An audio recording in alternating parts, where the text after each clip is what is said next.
ดูตอบคำถามดีครับต้องแบบอยากถามคำถามนี้อะได้เลยค่ะจัดคิดว่าชีวิตเราอยู่ไปทำไมครับ โอ้ยากเลย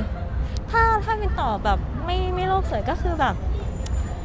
อยู่ด้วยหน้าที่ของเราค่ะหน้าที่ของการเป็นลูกก็คือเราเกิดมาแล้วเราก็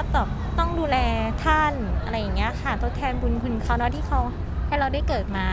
แล้วก็อยู่ในหน้าที่ของการที่ว่าเป็นหน้าที่ในการทำงานก็ทำหน้าที่การงานของเราให้ดีที่สุดอะไรประมาณนี้ค่ะแต่ถ้าเกิดเป็นแบบโลกสวยนิดนึงก็ฉันอยู่เพื่อตามหาตัวตนว่าฉันเป็นอะไรกันแน่อะไรอย่างนี้เพ้อฝันไปเลยแล้วตอนนี้ยังเจอหรือยังครับตัวตนของเราเจอแล้วค่ะก็เป็นตัวตนแบบต้องบวมอย่างเงี้ยแหละค่ะ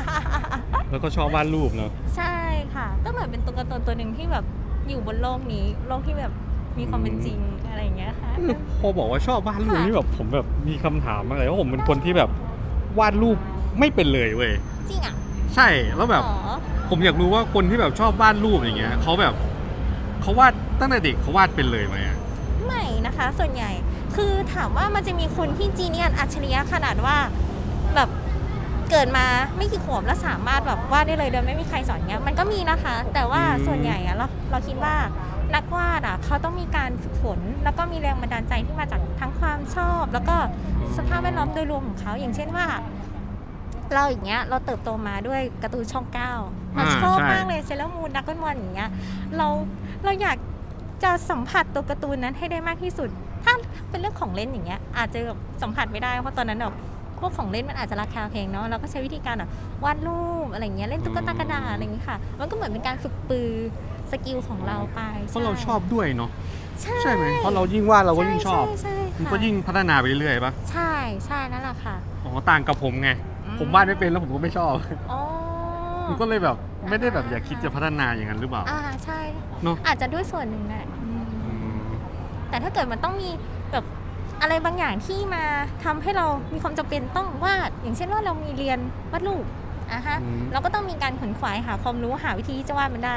ถ้าเราวาดเองไม่ได้เราก็จ้างเพื่อนนายวาดให้เราหน่อยสิอะไรอย่างนี้มันก็จะได้ออกมาเราเล่นค่ะประมาณนี้เหมือนคุยกับเพื่อนอีกสักคำถามเลยได้เคยไปเที่ยวต่างประเทศไหมครับเคยค่ะไปประเทศไหนมาบ้างมีไปเกาหลีไปญี่ปุ่นประมาณนี้แต่ไปแบบถ้าเกาหลีอะค่ะจะมีไปเองกับที่บ้านครั้งหนึ่งแล้วก็ไปในหน้าที่การงานก็คือเหมือนไปช่วยเขาทำคือแต่ก่อนหน้าที่จะมาอยู่เป็นโรงพิมพ์อันนี้ค่ะก็ทำเกี่ยวกับเขาเรียกว่าอะไรนะเหมือนเป็นสำนักพิมพ์เล็กๆอย่างเงี้ยแล้วเขามีไปทำข่าวที่ต่างประเทศก็เลยได้มีโอกาสไปกับเขาไปช่วยถ่ายรูปนิดๆหน่อยๆนี่แหละค่ะแล้วก็เที่ยวใช่ดีใช่ก็ประมาณนี้มีอะไรที่ประทับใจไหมครับในญี่ปุ่นหรือเกาหลีถ้าประทับใจจะมีเป็นที่เกาหลีนะจะมีเป็นไอตัวเขาเรียกว่า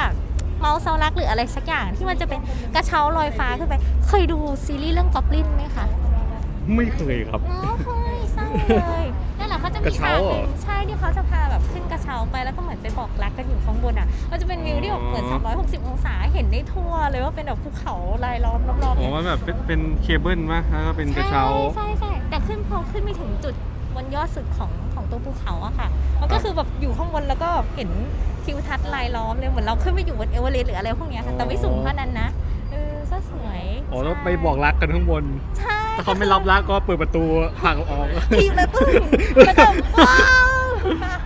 เป็นความคิดที่ดีนะดิเดี๋ยว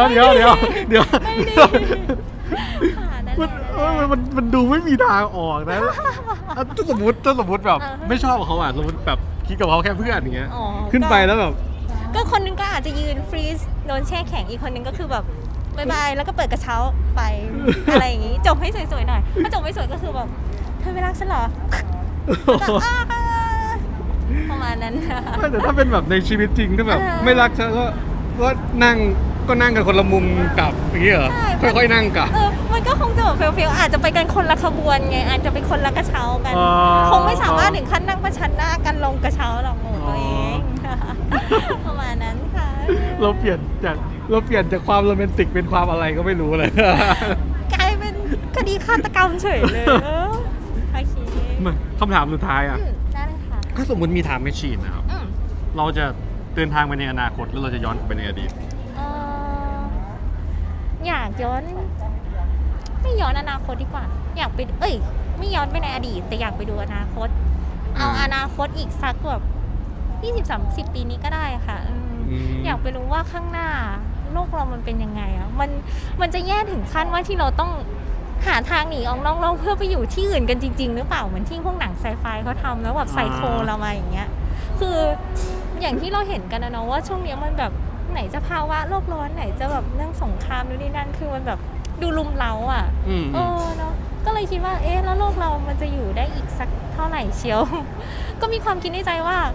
เราจะมีทางทำอะไรให้โลกมันแบบดีขึ้นกว่านี้ได้ไหมอย่างเงี้ยค่ะเราทำอะไรได้บ้างอ่ะถามจริง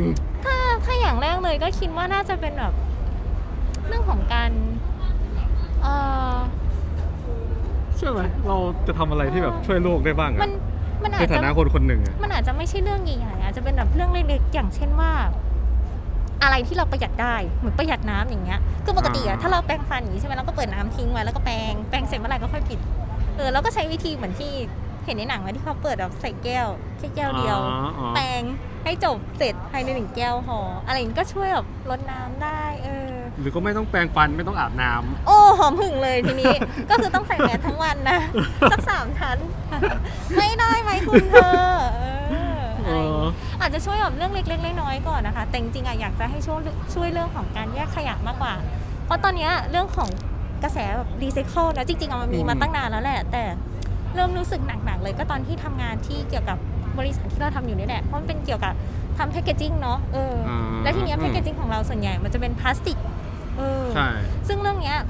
บริษัทเราเขาก็จะมีเรื่องของการเกี่ยวว่ารณรงค์เรื่องของการรีไซเคิลขยะพลาสติกพวกนี้ค่ะเพราะอย่างที่เราเห็นว่าบางทีในข่าวมันก็จะไปเจอพวกพลาสติกที่ติดอยู่กับสัตว์ทะเลอะไรอย่างเงี้ยหรือแม้แต่ในตามป่าตามเขาหรือตามถนนบ้านเราเองอย่างเงี้ยมันก็จะมีพวกเศษขยะพวกนั้นไปอุดตามท่อระบายน้ำจนน้ำท่วมอย่างเงี้ยใช่ไหมใช่เพราะฉะนั้นเราคิดว่าเรื่องของการแยกขยะแล้วมีที่ทิ้งขยะที่ถูกต้องสามารถนำไปรีไซเคิลได้ต่ออย่างเงี้ยมันจะเป็นอะไรที่ดีมากเลยอะแต่ถามว่าถ้าเป็นส่วนตัวเราทำอะมันทำได้นะแต่เราก็ต้องหาข้อมูลว่าเขามีที่ไหนที่แบบรับขยะพวกนี้ที่แยกกับรีไซเคิลจริงๆอะเอาไปใช้ต่อได้คือถ้าจะบอกว่าเราแยกเองในครัวเรือนแล้วไปทิ้งที่กระถางหน้าบ้านเหมือนเดิมอย่างเงี้ยยังไงรถขยะกทมมาเขาก็เก็บไปรวมกันอยู่ดีมันก็ไม่ได้ช่วยเพราะฉะนั้นถ้าเกิดเราจะช่วยจริงๆอะเราก็ต้องหาข้อมูลด้วยแต่ถ้าเกิดอยากจะให้มันแบบเป็นการช่วยที่ใหญ่ขึ้นแบบในระดับของรัฐหรืออะไรพวกนั้นน่ะเขาก็ต้องแบบหาวิธีกันอีกทีเนาะมันก็ต้องมีแรงกระตุ้นแรงผลักดันกันต่อไปในระดับที่มันใหญ่ขึ้นนะแต่ของเราก็ช่วยในระดับแบบพื้นๆไปก่อนก็ได้ช่วยในระดับคนหนึ่งเนาะเราคงไม่สามารถที่จะไปแบบประกาศว่าเธอต้องทำอย่างนี้เธอต้องช่วยโลกกันนะคงไม่สามารถขนาดนั้นเราแบบไม่ใช่คนที่มี power อย่างนั้นไงใช่แต่ถ้าเกิดคนคนนึงทำขึ้นมาแล้วคนอื่นๆเห็นเขาก็จะมีความแบบเหมือนตระหนักในตัวของคนอื่นๆขึ้นได้ว่าคนนี้แบบทำดีว่ะแยกขยะทิ้งขยะเป็นที่เป็นทางอะไรอย่างเงี้ยถ้าเกิดคนนั้นที่เห็นเขามีจิตสำนึกจริงๆนะเขาก็ต้องรู้สึกแบบอยากจะทำมั่งอะไรอย่างเงี้ยมันเหมือนเป็นการแบบสปายลูกโซ่นิดนึงเหมือนทำให้คนอื่นรู้สึกแบบอยากจะทำตามในสิ่งดีๆบ้างอะไรอย่างเงี้ยมานี้แหละเราเป็นคนที่มีความคิดดีมากเลยโอเคครับผมหมดคำถามแล้วครับน่าจะนานมาแล้วขอบคุณมากครับ Thank you so much Welcome Home 76 Andrew and Repeat TV in the Master Tier and thank you so much Brandon, Gar Nielsen and Christian in the Night Tier